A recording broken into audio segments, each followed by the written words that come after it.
Ok, estamos em 2 Reis 7.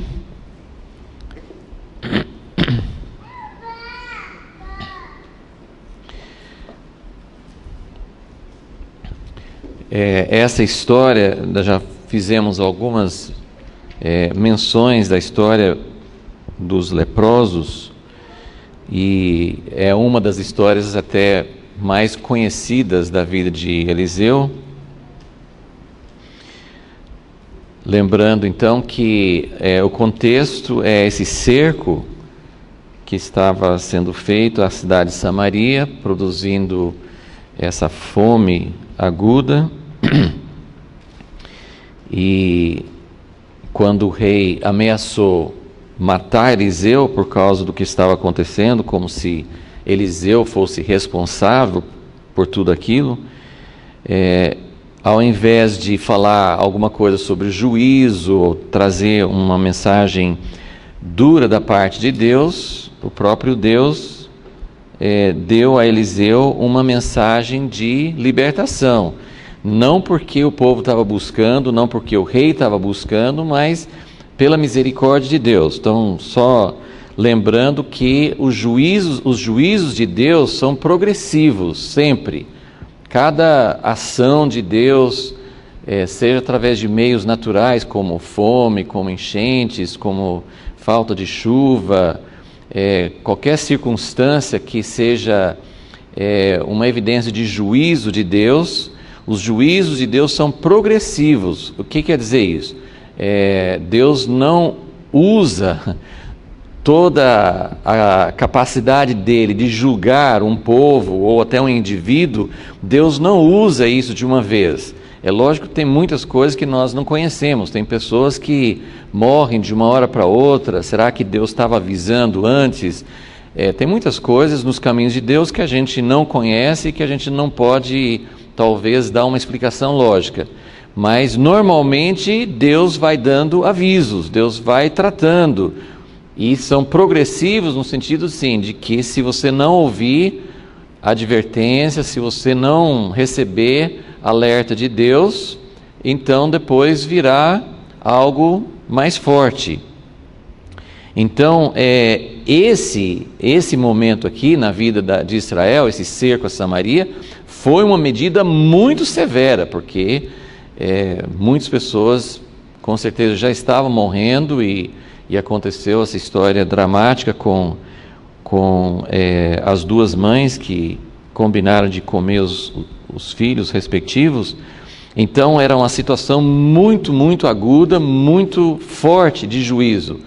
No entanto, de uma hora para outra, como nós estamos vendo aqui, Deus falou através de Eliseu: amanhã vai estar tudo livre, vai estar tudo liberado, não vai ter mais fome, vai ter abundância de alimentos. E o oficial, o servo do rei, não acreditou, e Eliseu então também deu uma palavra de juízo sobre a vida dele. Você não acreditou, então você vai ter a oportunidade de ver o livramento, mas você não vai prová-lo, né? Você não vai experimentá-lo. Então, esse é o cenário. Deus está, nós falamos no domingo passado, como Deus está no controle da situação.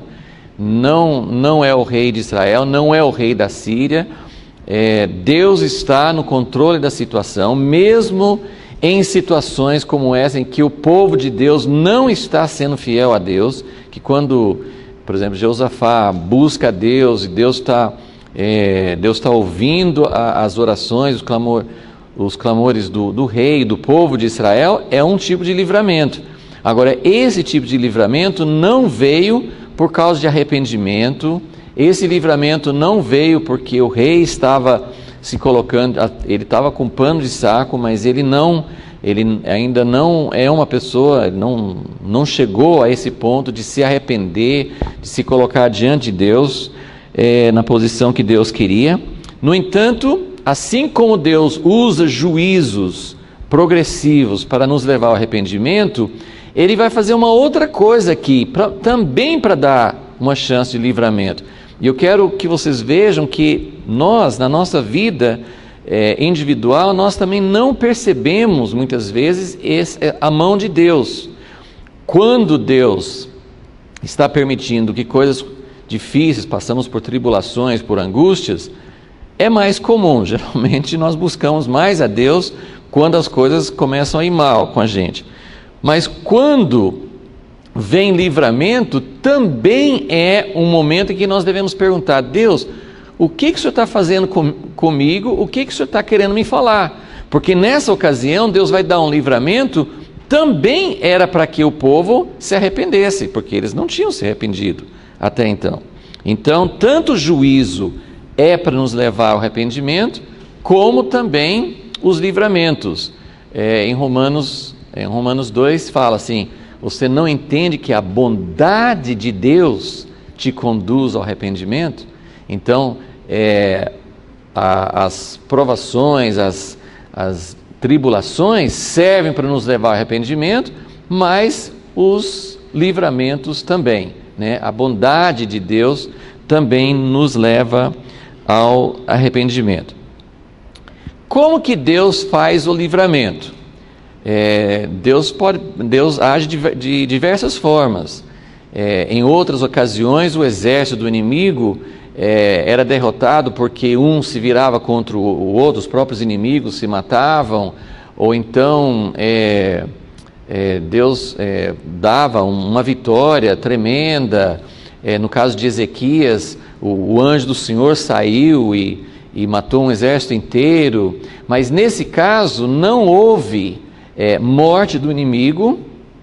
Nós já falamos sobre isso, que 2 vezes em seguida, Deus, através de Eliseu, isso é significativo, que Deus, através de Eliseu, derrota o inimigo sem causar morte. Primeira vez, ele mandou o rei de Israel fazer um banquete para os inimigos e mandar embora todo mundo bem alimentado.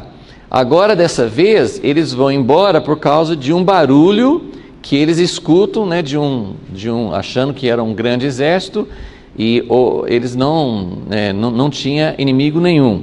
Então Deus vai trazer um livramento. Às vezes o livramento só tem assim, você vê que é uma coisa sobrenatural, não tem assim um instrumento, um canal humano. Mas dessa vez, então, ele gasta até praticamente o capítulo 7 contando sobre os instrumentos humanos que Deus usa para trazer esse livramento, que são os 4 leprosos, ok? Eu gosto às vezes de mencionar isso, acho que não tem nada a ver, mas os estudiosos judeus, porque através dos séculos, os judeus sempre, né, tem aqueles que estudam, muitos rabinos ou estudiosos, eles têm até hoje, né, tem as escolas em Israel, tem em outros lugares também. Eles ficam de tempo integral, e em Israel eles recebem sustento do governo. Aliás, é um dos grandes problemas lá, assim, brigas lá políticas, sim, se o governo, uns são a favor e outros são contra, porque esses estudantes judaicos lá, eles não trabalham, eles não servem o exército e são mantidos pelo governo. E tem muita gente que fala: como que é isso, né? Nós pagamos impostos para esse povo aí ficar à toa, fazendo nada, estudando. Mas isso é só um parênteses. Mas os estudiosos judaicos, eles muitas vezes eles fazem interpretações que não tem nada a ver, né? Nesse caso, por exemplo, existe uma teoria, não é de agora, isso é uma coisa antiga. Existe uma teoria antiga, que não tem base nenhuma, de que esses 4 leprosos dessa história aqui eram Geazi e 3 filhos dele. Geazi, o servo de Eliseu, que tinha sido castigado, né, com lepra por causa do que ele fez, e 3 filhos que ficaram leprosos também. Mas isso é só um comentário que não tem nada a ver, com certeza, não tem base nenhuma. Ok, então eu queria falar com vocês, essa história, eu acredito que vocês já tenham ouvido pregações. Essa história é uma das maneiras, eu só quero mencionar isso para vocês entenderem. Tem várias formas de estudar a Bíblia. Você pode usar textos isolados, a famosa caixinha de promessas, ou devocionais, ou outras formas assim, que você pega um versículo, você não se preocupa com o contexto, em que situação que está, histórica, época, o que estava acontecendo. Você pega um texto, tira aquele texto do contexto e faz uma aplicação. Pode ser, né, muitos livros devocionais, existem muitos hoje, né, uma abundância de devocionais que geralmente fazem isso, né, eles vão tirar uma meditação de um texto bíblico. Hoje você lê isso aqui, amanhã você vai pegar um texto de outra parte da Bíblia. Isso não é errado, não tem nada de errado com isso, né? Você pode até notar que no Novo Testamento, eu não vou talvez me lembrar de um exemplo bom, mas no Novo Testamento, né, na época de Jesus, dos apóstolos, eles não tinham o Novo Testamento ainda, a única Bíblia que eles tinham era o Velho. E eles usavam o Velho Testamento às vezes dessa forma, citavam um versículo, às vezes você olha assim, puxa, mas isso não tem nada a ver com o contexto. Então às vezes eles faziam isso também. Às vezes até a forma de interpretar, assim, não era isso que era a ideia original. Então isso não é errado, mas o que nós estamos fazendo aqui nessas aulas é bem diferente. Só queria que vocês vissem a diferença, porque não é errado você tirar textos, pegar textos isolados e tirar uma lição. Mas se você só estudar a Bíblia assim, e é o que acontece hoje, que a maioria dos cristãos não lê a Bíblia em sequência, talvez nunca leram.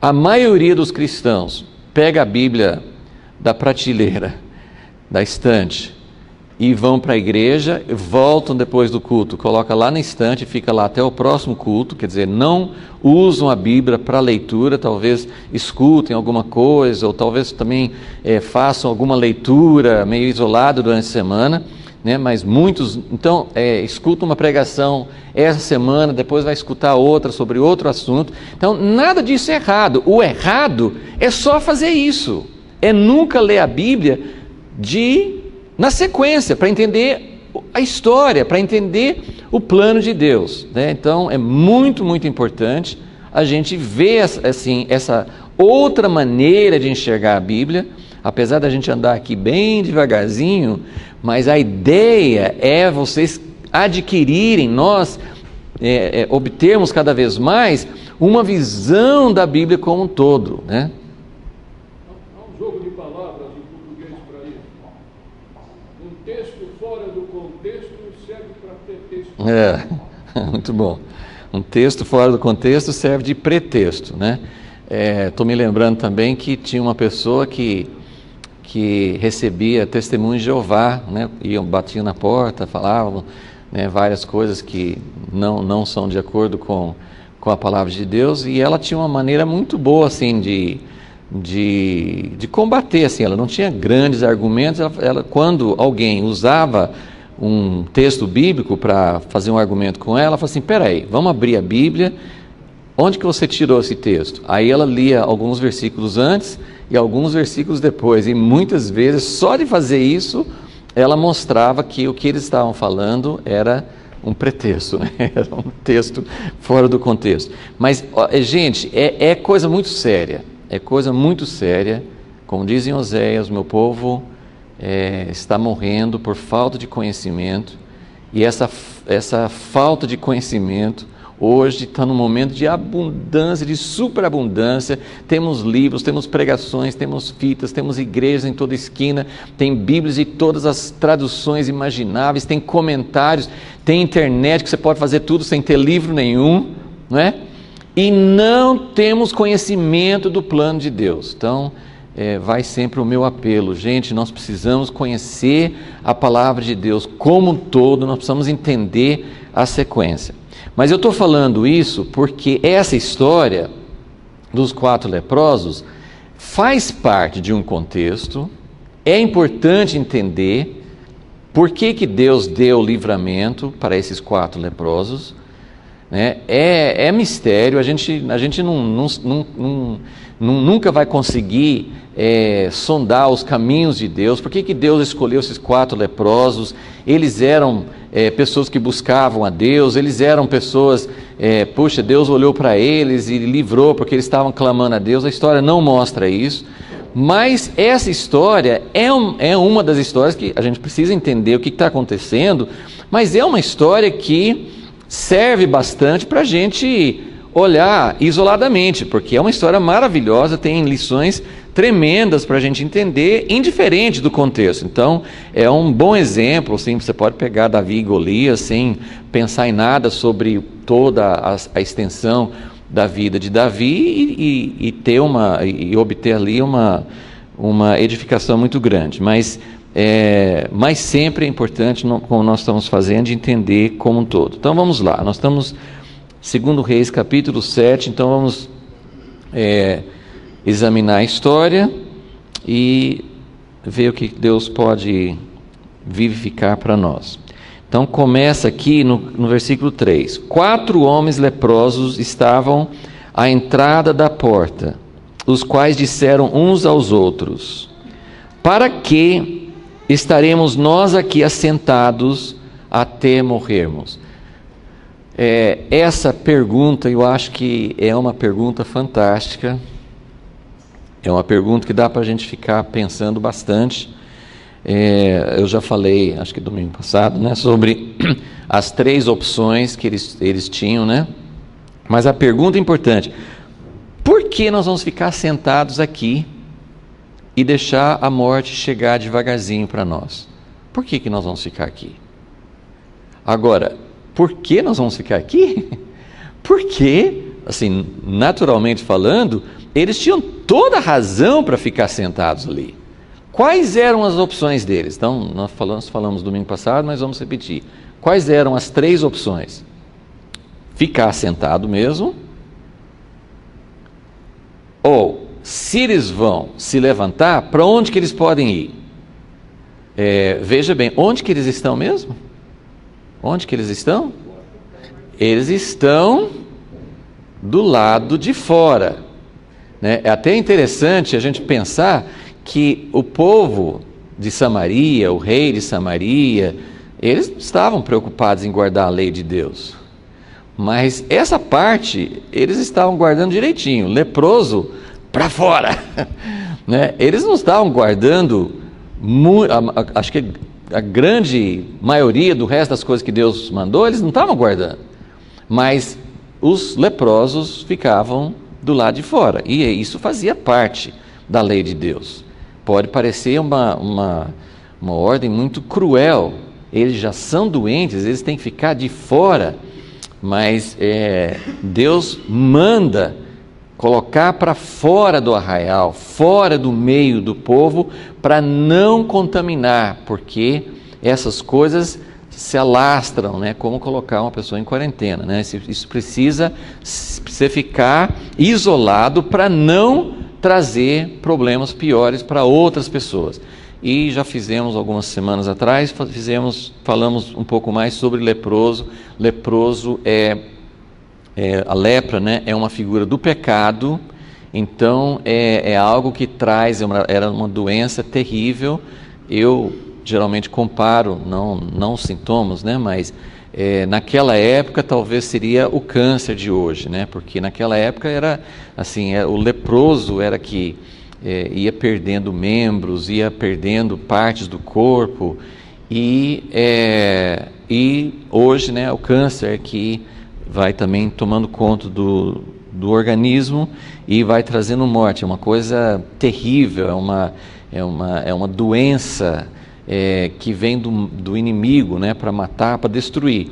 Mas a causa disso, assim, espiritualmente, é o pecado, que o pecado também vai tomando conta. É uma coisa pequena, você vai abrindo a porta para uma coisa pequena e vai tomando conta. Uma pessoa, sei lá, você pode dar qualquer exemplo, né? O vício vai avançando, ou então uma atitude de intolerância vai tomando conta, uma amargura vai tomando conta da pessoa, ou então o orgulho, a pessoa que se acha mais do que os outros, enfim, qualquer coisa que começa, tem um começo pequeno, mas vai crescendo e vai dominando, vai matando o organismo e vai passando para outras pessoas, né? Quanto que uma pessoa amargurada consegue contaminar outras pessoas.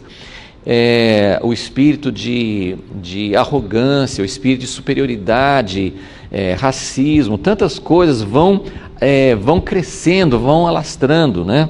Então a lepra é uma figura, né? Assim, Deus falava muito sério sobre a lepra porque era uma figura do pecado. Então esses 4 homens, eles eram pessoas que estavam de fora da cidade, eles ficavam fora da cidade. Como é que eles subsistiam? Talvez alguém, em tempos de vida normal, as pessoas talvez davam algum alimento por misericórdia, ou eles tinham liberdade de andar por aí, de pegar até no lixo, sei lá, como é que eles podiam sobreviver? Mas nesse momento, olha só a situação desses 4 leprosos. Eles são rejeitados pela cidade, eles não estão dentro da cidade. Se não tinha comida dentro da cidade, você imagina que algum ser bondoso ia lembrar deles e trazer comida para eles de fora do arraial? Mesmo porque abrir as portas da cidade era justamente por isso que eles estavam morrendo de fome. As portas da cidade não se abriam em hipótese nenhuma, porque o inimigo estava de fora esperando uma chance de entrar e conquistar a cidade. Então esses 4 leprosos, eles são abandonados, mas também eles não interessam para ninguém. Gente, vai tentando fazer uma aplicação, né? Deus vai usar 4 leprosos, vai usar. O que os 4 leprosos fizeram nessa história? O que eles fizeram? Eles não fizeram nada. Assim, a vitória veio, né? Como eu falo assim, Deus precisa do homem. Se Deus não tem esses 4 leprosos, Deus poderia dar o livramento? Poderia, mas Ele não faz isso. Deus faz as coisas usando o homem, muito difícil. Tem situações onde Deus traz um livramento sobrenatural, o anjo vem, né, como falei no caso de Ezequias, mas Deus usa, em quase todas as ocasiões, Deus usa o homem, Deus usa o Davizinho com uma pedra na funda, assim, mas a pedra é capaz, não, você pode até provar, não, uma pedra pode matar o gigante, mas foi uma coisa sobrenatural, né? Não tem como você não acreditar que aquilo foi uma coisa sobrenatural, mas Deus precisava do homem na posição. Josafá com o exército dele, eles não fizeram nada, louvaram a Deus e Deus derrotou o inimigo. Então muitas e muitas vezes Deus faz as coisas sem a ajuda do homem, mas Ele precisa do homem no lugar certo. Então aqui nós temos 4 leprosos que são o instrumento de Deus. Eu lembro, a gente muitas vezes volta assim, histórias, acho que era uma história em quadrinhos que eu li como criança, sobre essa história aqui, e isso foi, vamos dizer assim, imaginação de quem escreveu a história, porque não fala isso.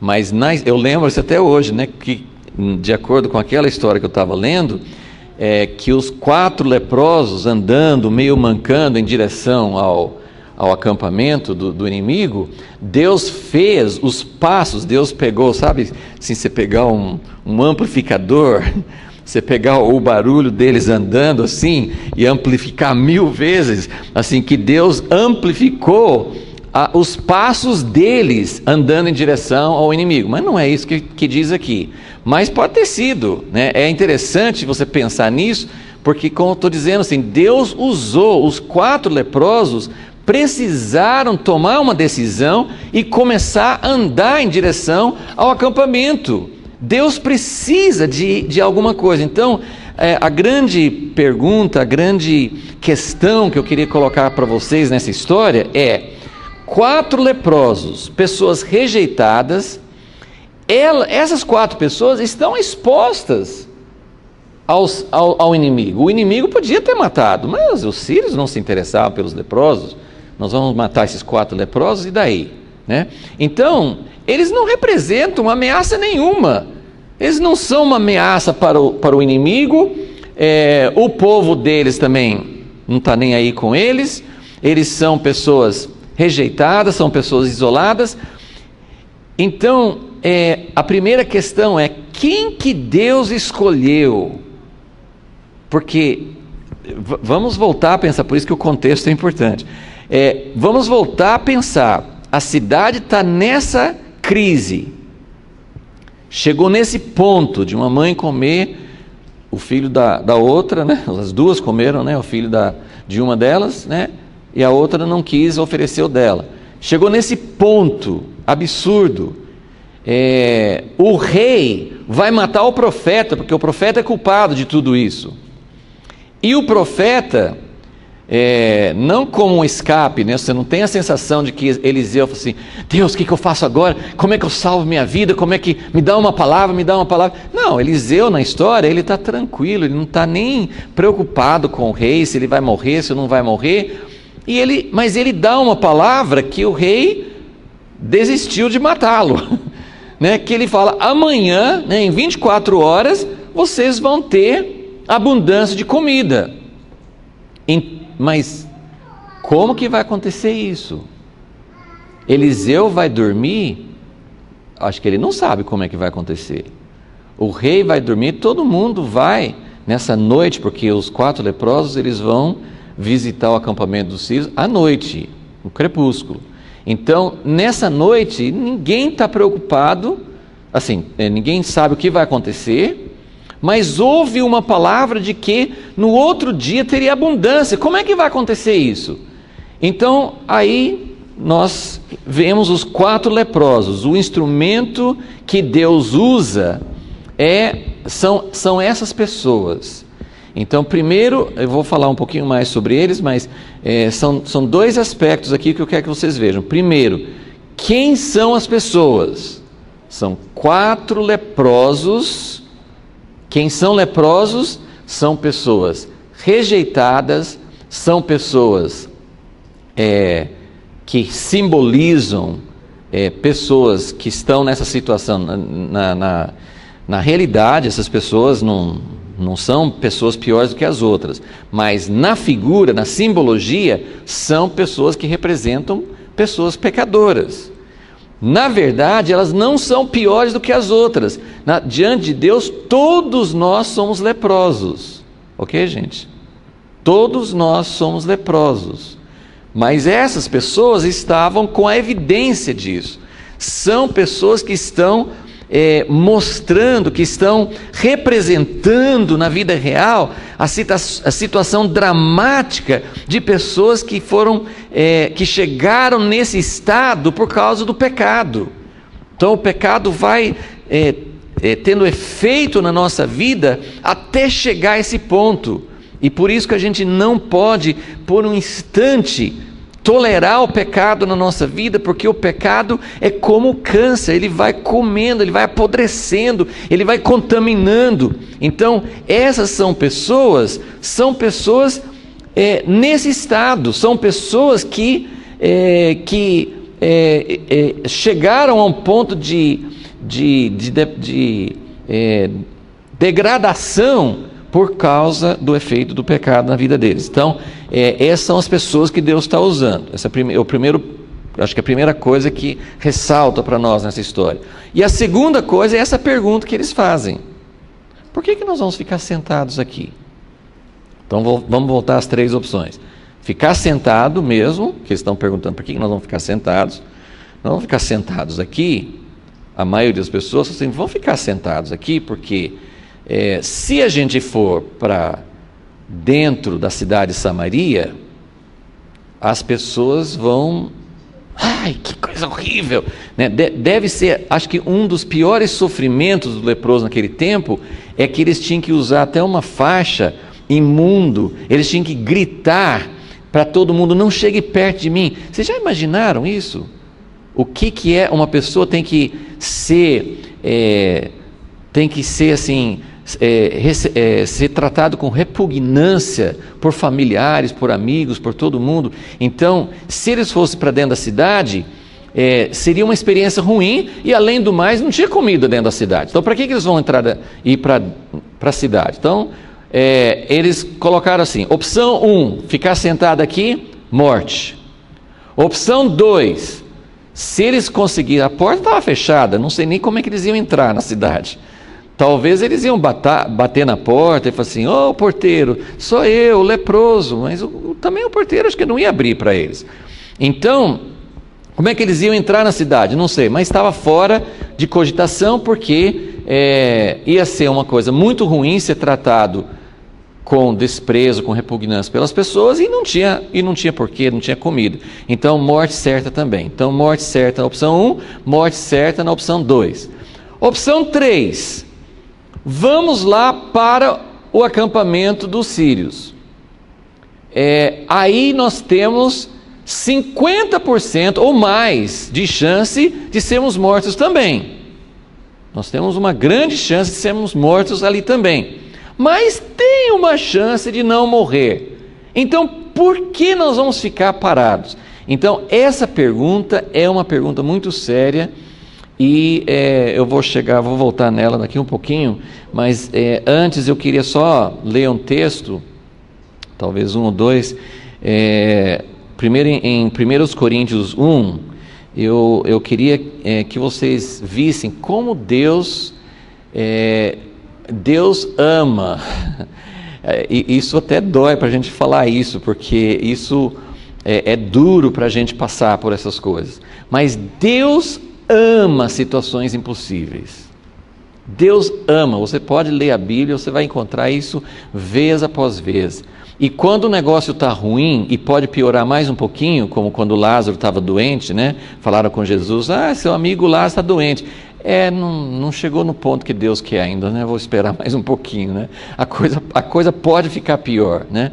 Então, Deus ama situações impossíveis. Se você não aprendeu isso ainda, você vai ter muita dificuldade. E eu confesso para vocês que eu não aprendi ainda. Então, você entra em situações que não tem saída, você entra em situações que não tem solução, e você pensa: por que Deus permitiu? Por que Deus me colocou? Por que eu estou assim? Você pergunta, você esperneia, você entra em depressão, você chora, você faz uma porção de coisas, sendo que isso é o que Deus gosta. Oh Deus, por que o Senhor gosta desse tipo de situação? Deus ama situações impossíveis. Deus ama situações que não têm solução. E a segunda coisa que Deus ama é trazer o livramento através da pessoa ou do meio menos provável. Menos provável. Em todo esse cenário, por mais difícil que fosse, alguém ia pensar nesses 4 leprosos? Alguém ia pensar que esses 4 leprosos eram exatamente o instrumento que Deus queria? E se você for pensar, isso é porque as pessoas não têm lógica. Porque se você for pensar, não que eles tivessem alguma capacidade, mas se você fosse pensar, eles eram os espias ideais, né? Porque ninguém ia imaginar que, né, se eles fossem lá para o lado dos sírios, os sírios são leprosos, são pessoas que nem o povo deles não os quer. Então, né, nem nos preocupar. Então, eles eram pessoas ideais, eles eram pessoas que não iam levantar suspeitas. Mas Deus ama situações impossíveis, e Deus ama pessoas improváveis, pessoas não capacitadas. Então, eu vou ler um texto bem conhecido em 1 Coríntios 1, para reforçar essa ideia, porque Deus nos leva a situações impossíveis, e Ele muitas vezes nos coloca, Ele quer nos colocar, na verdade, nessa posição do leproso, porque enquanto nós achamos que temos condições de fazer alguma coisa, Nós não estamos prontos para Deus ainda. Mas deixa eu ler esse texto aqui. 1 Coríntios 1, versículo 20. Onde está o sábio? Onde está o escriba?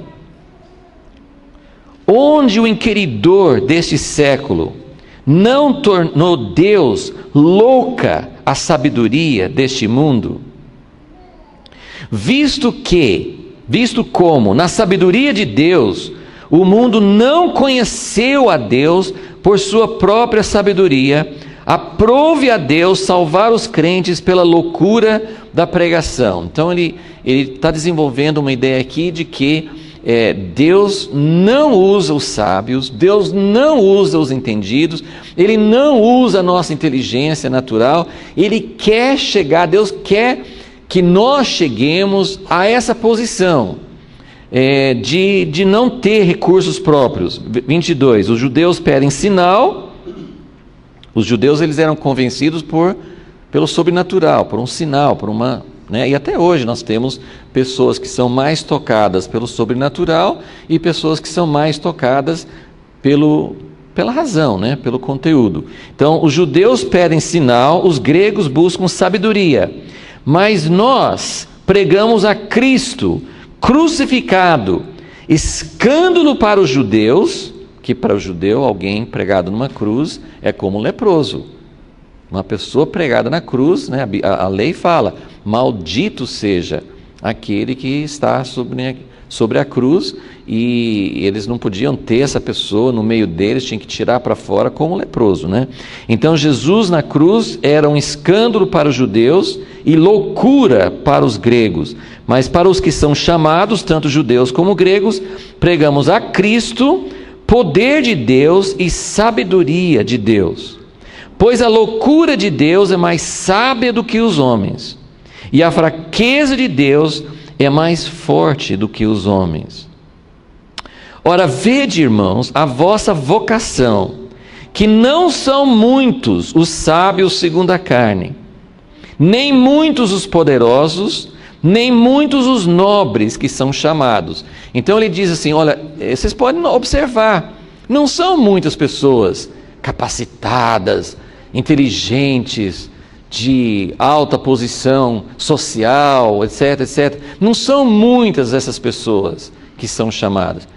Mas tem algumas, Não são muitos, mas tem algumas, E o que Deus faz com essas algumas que são chamadas? Ele fala assim, não são muitas, a maioria Deus já pega lá de baixo mesmo. Mas de vez em quando Deus acha alguém numa posição um pouco melhor, E traz. Mas e daí? Não é uma contradição? É só você olhar, por exemplo, a história de Moisés. Moisés é um exemplo de um cara, e o próprio Paulo, São dois exemplos fantásticos, um no Velho Testamento, um no Novo, que eram pessoas inteligentes, pessoas estudadas, pessoas cultas, Que Deus precisou fazer com Moisés? Quando Deus chama alguém que está lá mais alto, ele tem mais trabalho. Ele tem que trabalhar muito mais tempo para baixar aquela pessoa. Até que Moisés, até que Paulo, até que eles pudessem dizer, realmente eu não tenho nada. Paulo vai falar, ele segue falando em Coríntios, assim, eu me propus a saber nada, no capítulo 2, eu me propus a saber nada entre vocês, a não ser Cristo e esse crucificado. Em outras palavras, eu não vou usar argumentos. Ele tinha muitos argumentos, tinha muito conhecimento. Moisés chegou a ser chamado o homem mais manso na face da terra. Mas lembra como Moisés, ele gastou 40 anos no deserto. E aquela famosa pergunta, mas por que Deus não encurtou um pouquinho? Para 39 anos. Porque Deus não conseguiu prepará-lo em 39. Ele tinha que gastar 40, ele gastou 40 para chegar ao ponto de falar assim, Moisés, eu estou te enviando. Quem? Eu? Não, mas eu vou te dar capacidade. Não posso. Moisés chegou ao ponto de ser um leproso, ele não tinha mais recurso, ele não tinha mais nada.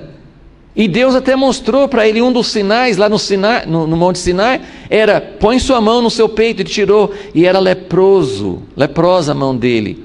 E aí Deus falou, põe de novo, e ele viu que é Deus que tira a lepra, né? Você põe sua mão no coração, e você vê que você é leproso. Você é leproso. Nós que nascemos de novo, nós temos uma facilidade de esquecer quem nós somos, quem nós éramos e quem nós somos ainda, porque você continua sendo um pecador salvo pela graça de Deus, não é verdade?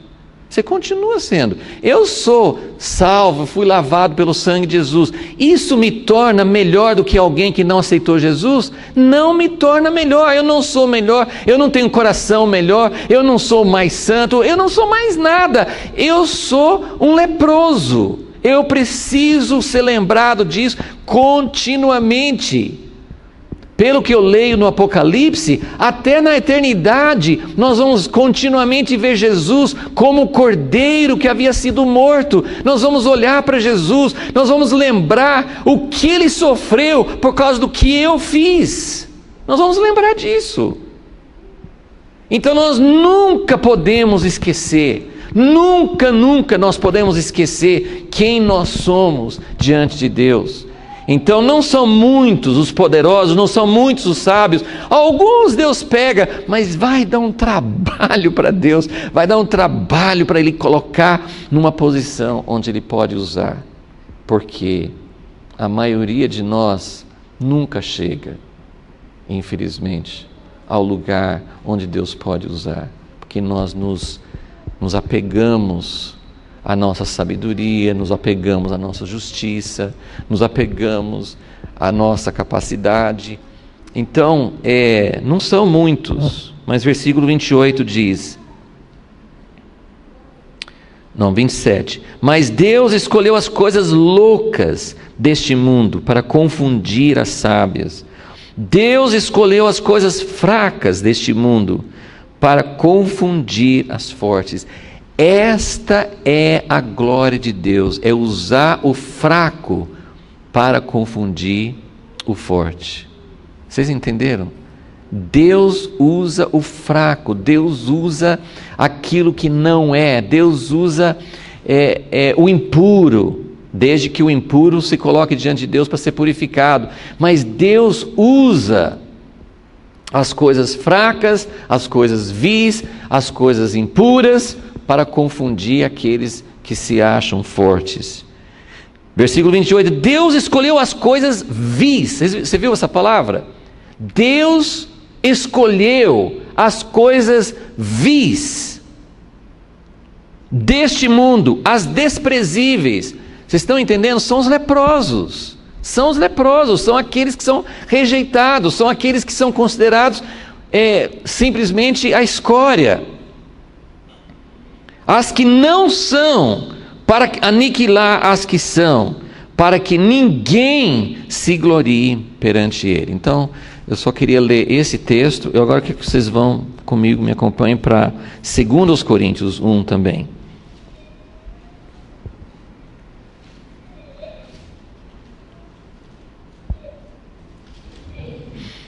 Eu vou ler todo esse capítulo. Paulo está falando assim, de uma experiência muito difícil que ele passou. Eu nem sei se alguém sabe, se os estudiosos sabem a que experiência Paulo estava se referindo, mas pense só, né, no apóstolo Paulo, um grande homem de Deus. Tem as 2 cartas aos Coríntios, nós recebemos, são cartas que nos dão muitos detalhes da vida mais pessoal de Paulo, assim, das experiências, das coisas que ele passou, né? Em 1 Coríntios ele fala assim, nós como apóstolos, vocês acham que nós somos assim, estamos num pedestal? Não, nós estamos lá embaixo, nós somos os desprezíveis. As pessoas que hoje usam o título de apóstolo precisavam ler mais esses textos, sim, porque o apóstolo não é um título que dá status. O apóstolo é um enviado. O que é um enviado? É um office boy, uma pessoa que foi enviada para dar um recado. Assim como o ministro, eu sou ministro de Deus. Sabe o que é ministro? Escravo. É um escravo. Então a gente pega esses títulos e coloca como, isso aqui é status. eu sou mais do que os outros, vocês precisam me servir. Paulo fala assim, não, nós apóstolos, nós fomos colocados como objeto de ridículo diante do mundo. Nós passamos por morte e tal. E aqui então, 2 Coríntios 1:8, ele fala, não queremos, irmãos, que ignoreis a tribulação que nos sobreveio na Ásia. Fomos sobremaneira agravados. Assim, a palavra aqui é pressão. Nós fomos pressionados, nós fomos esmagados. Acho que a palavra certa seria esmagado. Nós fomos sobremodo esmagados, mais do que podíamos suportar, de tal modo que até da vida desesperamos. Eu estou querendo que vocês vejam uma aplicação espiritual desses 4 leprosos, né? São pessoas, né? Deus escolhe ou pessoas que já não são nada mesmo, então não vão ter que fazer muito esforço para entender que não são nada, ou ele pega as pessoas que são alguma coisa nesse mundo e trabalha o quanto que for necessário para chegar ao ponto de entender que não é nada. E aqui Paulo está falando assim, sobre as coisas que sobrevêm, as tribulações, as angústias que nos esmagam. Ele falou assim, até da vida desesperamos. Você tinha essa noção que o apóstolo Paulo, o grande apóstolo Paulo, tinha momento que achava que não ia conseguir? Nós desesperamos da vida. Não de desistir de Deus, mas ele chegou a pensar, Deus não vai me tirar dessa. Pensa bem, Deus não vai me tirar dessa. Ele está confessando aqui. Ele está confessando. Tem um outro lugar que ele fala, não lembro agora de quais palavras, assim, mas nós somos perseguidos, mas não derrotados, somos, né, muito atribulados, mas não perdemos a esperança. Mas você vê as palavras que ele fala assim, que mostra que ele não ficava tranquilo, assim, estou numa boa, não, assim, era difícil. E aqui ele chega ao ponto de se desesperar da própria vida. E versículo 9, mas já em nós mesmos tínhamos a sentença da morte. Ele achou que Deus já tinha decretado, vai morrer. Tínhamos em nós mesmos a sentença da morte. Agora, o que Deus estava querendo fazer? Está aqui, vocês viram o resto do versículo 9? Para que não confiássemos em nós, mas em Deus, que ressuscita os mortos, o qual nos livrou e em quem esperamos que ainda nos livrará de tão grande morte. Ok, então esses são os leprosos, tá certo? Então vamos voltar lá para 2 Reis 7. Então os leprosos são pessoas que reconhecem sua condição, reconhecem que não são nada, se sentem incapacitados por dentro e se sentem rejeitados pelos outros também, porque já que eles não investem, já que não usam recursos humanos, o mundo não tem utilidade. Vocês já notaram isso? O mundo em que nós vivemos, que é um mundo secular, mas muitas vezes, até na igreja também, o mundo não tem utilidade para quem é derrotado. Se você é derrotado, coitadinho de você, mas ninguém quer ouvir uma pessoa derrotada, ninguém vai dar muito crédito. Então o leproso é aquele que ele é ignorado, na melhor das hipóteses, ele é ignorado pelo povo dele e é ignorado pelos inimigos também. Ninguém dá crédito para esses leprosos. Agora vamos voltar para a pergunta deles. Por que nós vamos ficar sentados aqui até morrer? Então, essa pergunta é uma pergunta muito, muito importante. Por quê? Existe uma diferença, é difícil definir isso, mas eu vou tentar mostrar, no melhor da minha capacidade de entender esses caminhos de Deus. Porque nós sabemos que muitas vezes Deus não quer que a gente faça alguma coisa. Então, quando eu olho essa pergunta, eu falo assim, mas espera aí, esses leprosos, eles tinham que fazer uma coisa. Eles tomaram a decisão certa. Eles tinham 3 opções, mas eles estavam... O que ajudou os leprosos a tomar a decisão é que eles não tinham nada a perder, concordam? Eles não tinham nada a perder. Opção 1, morte. Opção 2, morte. Opção 3, pode ser morte, mas pode ser que não. Então nós não temos nada a perder. Inclusive eles falam assim, na terceira opção eles falam assim: se os sírios nos matarem, nós apenas vamos morrer. É só isso. Por que só isso? Em qualquer outra circunstância eles não iam falar, nós só vamos morrer. Mas como todas as opções eram morte, por isso que Deus precisa nos levar. E eu quero que vocês, e eu quero que eu, estou pregando para mim, eu quero que a gente entenda o que Deus está fazendo conosco. Eu tenho ouvido assim, vários testemunhos de pessoas que, né, eu respeito, tenho recebido bastante pelo ministério deles, contar como eles passaram por situações muito difíceis. Eu sempre falo nele, né, que é Bob Mumford, da Pastoral de Deus. Ele passou por anos, né? Sim, o ministério dele chegou num ponto tremendo, né, naquela reunião famosa que teve em 1977 em Kansas City, quando reuniu umas 55 mil pessoas num estádio de todas as denominações, católicos, evangélicos, um monte de igrejas diferentes, e eles tiveram ali uma reunião que eu acho que não tem precedentes. Pelo menos eu nunca ouvi falar de algo que foi feito naquele sentido.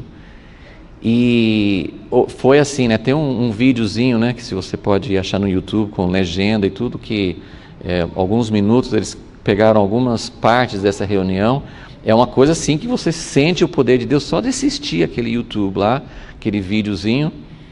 Então, Bob Mumford estava lá, ele estava na frente, e ele tem uma frase famosa, né, que ele sempre conta, que naquele momento de adoração, 55 mil pessoas de igrejas tão diferentes uma da outra adorando, unidade, assim, parecia que Jesus ia voltar. E ele falou assim: gente, esse livro aqui conta o plano de Deus, e eu dei uma espiada no final do livro, e Jesus ganha. Ele falou isso assim, a multidão explodiu, bateu palmas por uns 20 minutos sem parar, sentindo a presença e o poder de Deus, da vitória de Jesus. Gente, foi uma coisa assim, uma experiência, quem estava lá nunca ia esquecer daquilo. Só que depois daquele auge, daquele ponto alto na vida dele, foi caindo. Depois, anos depois, ele estava com uma enfermidade, o ministério dele estava fechado, e ele passou por muita angústia, ninguém conseguia diagnosticar a enfermidade dele. E teve um momento que ele conta que, sozinho com Deus, ele falou assim: Deus, o que o Senhor está fazendo comigo? O que está acontecendo comigo? E Deus respondeu para ele: eu só quero uma coisa de você, o seu amor, sem dividir com mais ninguém, o seu amor total, o seu coração inteiro para mim. E isso abriu o caminho para ele. Deus começou a abrir muitas coisas que tem abençoado muitas e muitas pessoas. Até hoje ele não tem um ministério assim de viajar, de pregar como antes, mas a literatura dele tem falado muito sobre o amor ágape, muitas coisas têm acontecido depois daquele momento. Mas ele precisou chegar lá embaixo. Se a gente pudesse entender um pouquinho o que Deus está querendo fazer conosco, quando Ele trata, quando Ele fecha as coisas, quando Ele permite que os nossos recursos falhem. Então, o que eu quero falar sobre essa pergunta aqui? Por que nós vamos ficar sentados aqui até morrer? Se você faz essa pergunta, quando você está cheio de recursos, não vai dar resultado. Se você fala assim: eu tenho recursos, eu vou fazer alguma coisa, eu não vou ficar nessa situação, eu sou um vencedor, eu sou vitorioso. Tem muitos momentos que eu sei que Deus está falando assim: fica quieto, não tem nada para você fazer, espere. Palavra que a gente ama ouvir, né? Espere, fique quieto, não faça nada. Mas nesse momento, essa pergunta me chocou. Quando eu li assim, mas então como é que fica isso? Nesse momento não era para não fazer nada. Nesse momento o que desencadeou tudo que veio depois foi eles falarem: por que nós vamos ficar sentados aqui fazendo nada? Não era para fazer ficar fazendo nada, era para levantar. Mas isso acontece quando você chega nesse ponto. Nesse ponto você pode falar e arriscando a vida. Eles foram arriscar a vida, ficaram parados. Podia, pelo raciocínio humano, pensar: não, alguém vai aparecer aqui, alguma coisa vai cair do céu. Eu sinto isso, que essa pergunta é para mexer com a gente. Tem momentos em que nós estamos num ponto assim de desespero, num ponto assim de que as coisas estão cada vez piorando mais, e é para perguntar: nós vamos ficar parados aqui? Eu vou ficar parado? Deus tem uma solução, né? Eu contei o que um servo de Deus falou comigo também quando estava num momento de crise na minha vida. Ele também não sabia o que eu devia fazer, mas ele falou assim: eu acho que você está num momento em que você tem que começar a andar em alguma direção, porque o carro em movimento você consegue redirecionar, o carro parado você não consegue virar, não consegue colocar em outra direção. O carro parado você não faz, mas às vezes você tem que começar a caminhar, não de uma forma teimosa: eu quero fazer isso, eu vou fazer isso. Não, comece a andar buscando de Deus, ouvindo de Deus. Deus pode falar assim: você está andando na direção errada. Como fala em Isaías, né? Acho que é 30, se você começar a andar no caminho errado, na direção errada, você vai ouvir uma voz atrás de você. Quando você ouvir uma voz atrás de você, é porque você já está errado, né? Você vai ouvir uma voz atrás de você, assim: opa, é outro lugar por aqui, né? Então, tem momentos, só Deus para nos dar o discernimento, né? Mas tem momentos em que nós não podemos ficar parados.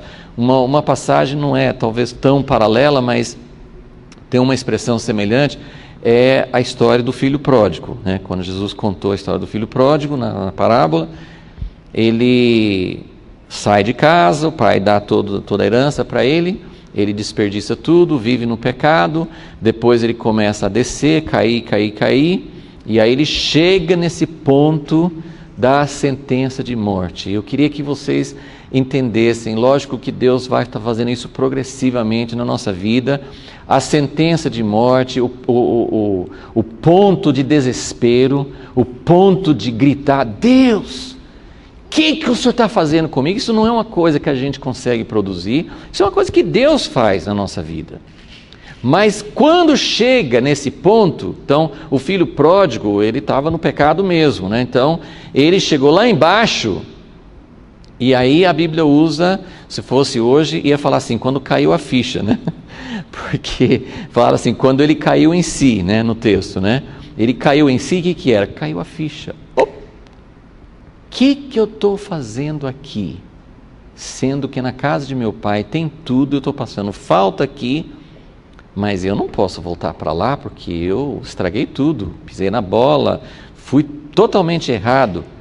Mas ele toma uma decisão, e esse ponto é muito importante para nós. É um ponto kairos, né? um momento kairos, quando dentro da tribulação, dentro do momento escuro, nós falamos: eu vou tomar uma atitude, eu vou fazer uma coisa. Foi o que o filho pródigo fez: vou me levantar.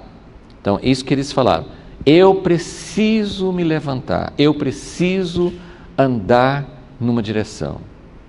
Eu vou dar mais um exemplo, bem diferente também, mas tem a história de Esther na Bíblia.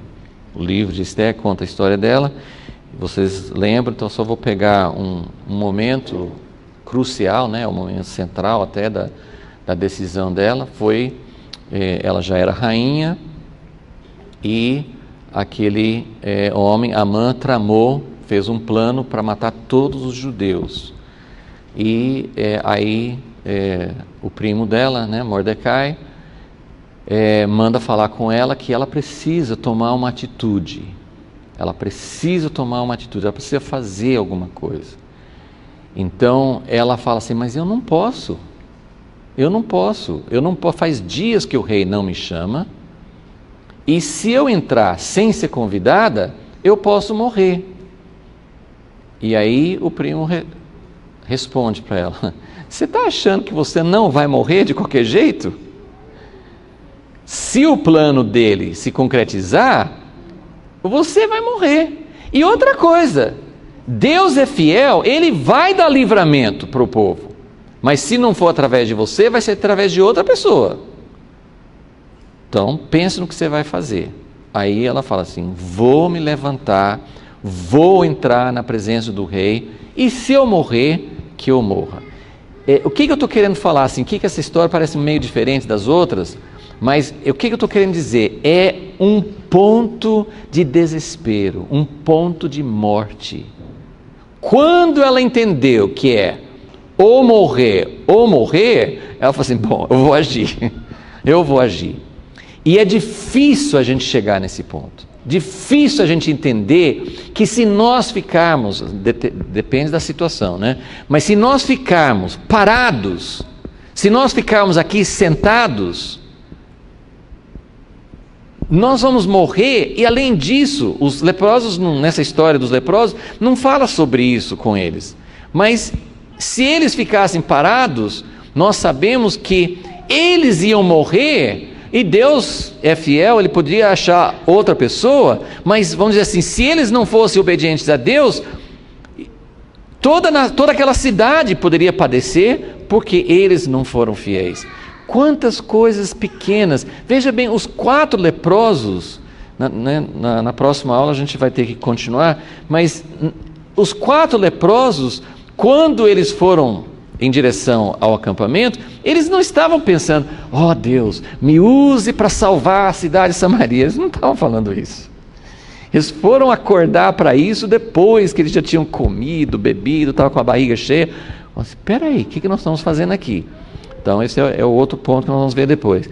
Mas eles não estavam pensando no chamamento, na missão, mas é possível que Deus queira nos mostrar nesse momento, ou pode ser até que a gente busque uma solução, porque estamos num ponto de desespero, e naquele momento Deus usa algo, faz algo através de nós, que vai abençoar muitas pessoas. Mas existe um momento crucial, em que nós precisamos falar, Deus, eu não posso mais ficar aqui, eu preciso tomar uma decisão.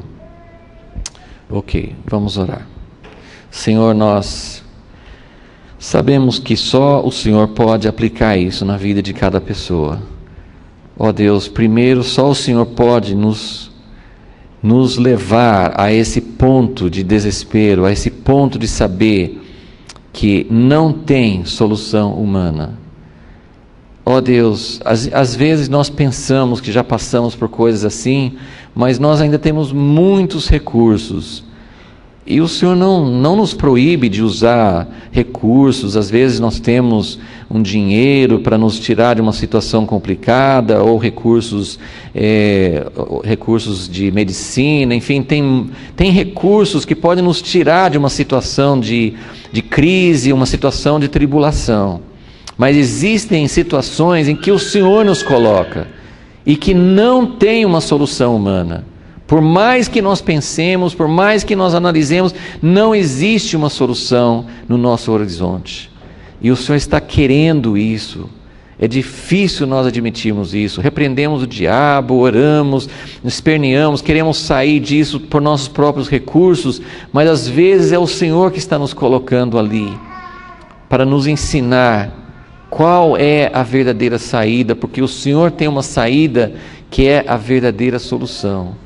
E nós queremos, Senhor, queremos assumir com Tua graça, com Tua ajuda, queremos ser essas pessoas que nada são neste mundo, que não têm sabedoria humana, que não têm recursos humanos, que não sabemos como fazer para solucionar, mesmo que seja uma situação particular nossa ou familiar, e principalmente também dentro da Tua igreja, da Tua obra, quantas coisas nós queremos que aconteçam, mas não sabemos como fazer acontecer.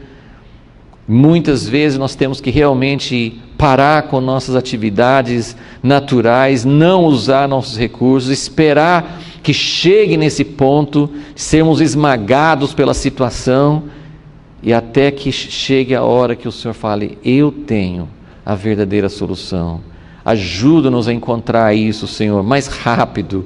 Ajuda-nos a nos submeter a Ti mais rapidamente, a nos render a Ti e achar, ó Deus, a saída, mesmo na nossa condição de leproso, mesmo na nossa condição de incapacidade.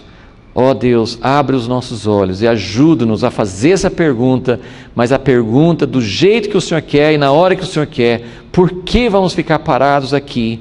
Vamos tomar alguma decisão, porque é aquilo que o Senhor quer que seja feito. Senhor, aplica essa palavra em nossas vidas, pedimos, em nome de Jesus. Amém.